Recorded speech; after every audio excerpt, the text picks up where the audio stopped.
For today's video mga kabukog, maggugulay tayo. Sino nakakilala to? Bunga ng malunggay ito mga kabukog. Gigisahin lang natin yan sa sardinas. Yan, medyo matrabaho to kasi malaki na eh.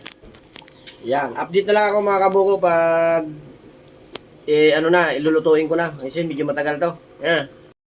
Yan for today's video mga kabukog. Yan, ang dami-daming balat to. Kunti lang nakuha namin. Lalagyan natin ng sardinas yan, gigisahin natin. Tapos yan, okay na yan, goods na yan, hugasan na lang yan Update na lang ako pag yung lulutuin na. Bunga ng malunggay. For today's video mga kabukog, gigisahin na natin yung bunga ng malunggay. Ito, siyempre, una bawang. Sirahin ko ng iba to, sirahin ko na to. Susunod natin sibuyas. Araw-araw na lang ganito. Bawang, sibuyas, kamatis, yan. Dali. Ito rulo ko.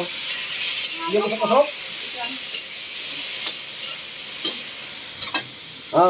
Hinugasan na to. Okay na to. Goods na to mga kabuko. Mabilisan lang. Kahit medyo gutom na si kabuko. Yan.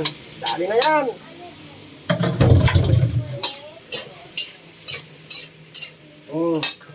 Lagyan natin siya ng kunting sabaw.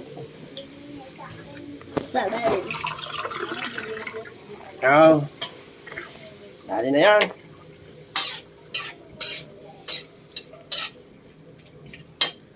Lagay na natin itong magic. Baka ilagay pa ng iba. Okay na, hanggang dito na lang. Isahog na natin ito mga kaboko, yung Mega Sardines Sariwa. Tangang isda, isasahog na natin sa ating ginugulay na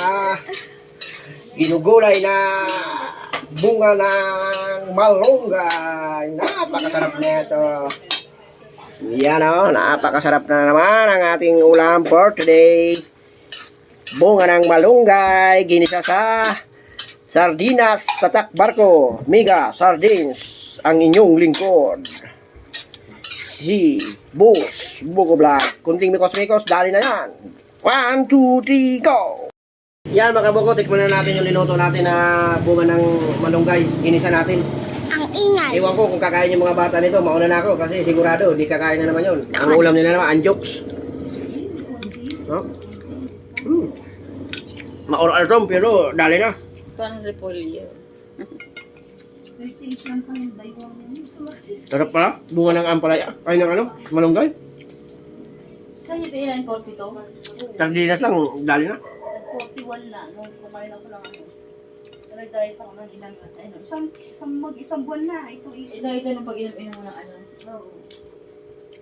42 to 41. Ay, effective pala niya.